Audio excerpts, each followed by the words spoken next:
Hi, this is Jan. I'm in New Ulm. I just chickened out on driving in this weather. We got a little bit more snow here today, and there's a lot of ice underneath everything, so I decided not to risk it. Trying to get some good lighting here, but I thought I'd just do a shout out to all of you. Say hi. I hope everyone's doing great.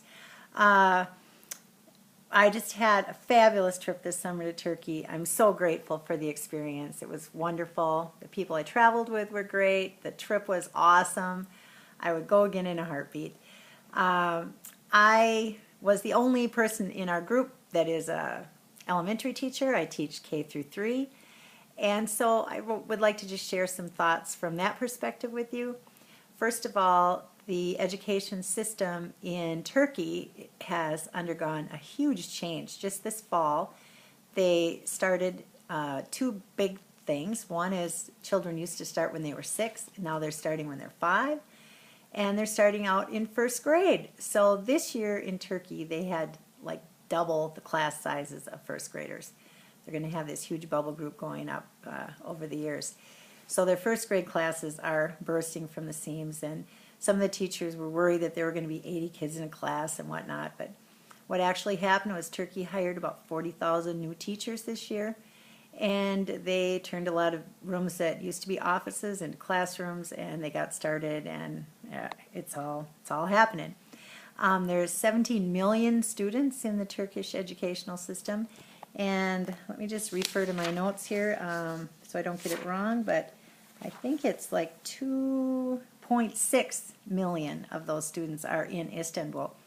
And we were fortunate to get to travel with a teacher from Istanbul, and she shared with us that already last year they were having the double system where half the kids go in the morning, half the kids go in the afternoon, just because of space. And they also have a huge number of immigrants to Istanbul from the outerline parts of Turkey. It's growing at a huge rate, and so they're having to absorb a lot of new students on a daily basis in the Istanbul schools. We got to visit a wonderful little rural school and meet some of the children, and it was pointed out that sometimes the kids in the rural schools actually have a better opportunity for education because they can stay all day long, and they have more hours in the day that they're able to attend school.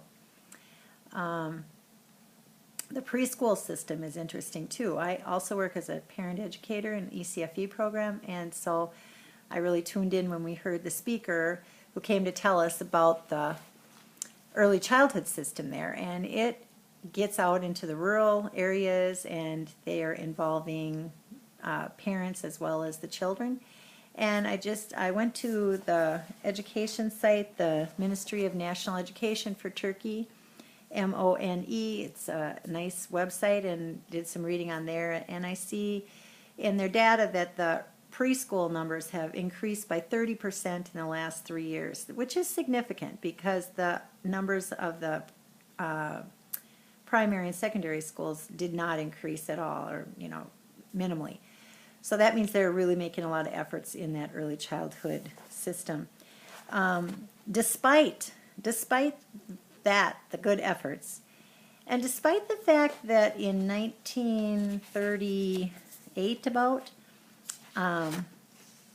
Ataturk said that women were getting equal pay for equal work, they were getting compulsory and free education, they got the vote, they had adult literacy compulsory for illiterate adults throughout the country.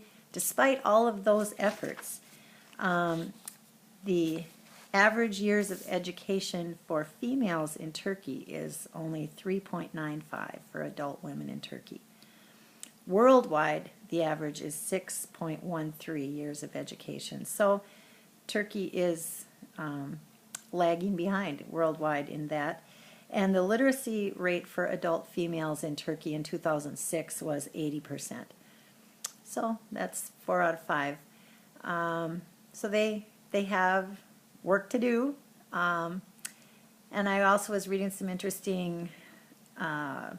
interesting paper about if your parents have education, then whether the girls in the family go to school or not, and that's present day. And it had a lot to do with the head of the household, their attitude, the number, the family size, the number of children in the family and whatnot. But there is still some gender inequity there in terms of males and females. But I just wanted to make a couple comments on the education on the lower level. I hope that the people who are there are going to tell you about all the great food and the great places we got to see, how good of care they took of us. It was wonderful, wonderful trip. I wish I was there with you tonight. I plan to be there in March. I hope everyone's having a great evening. Thank you. Bye-bye.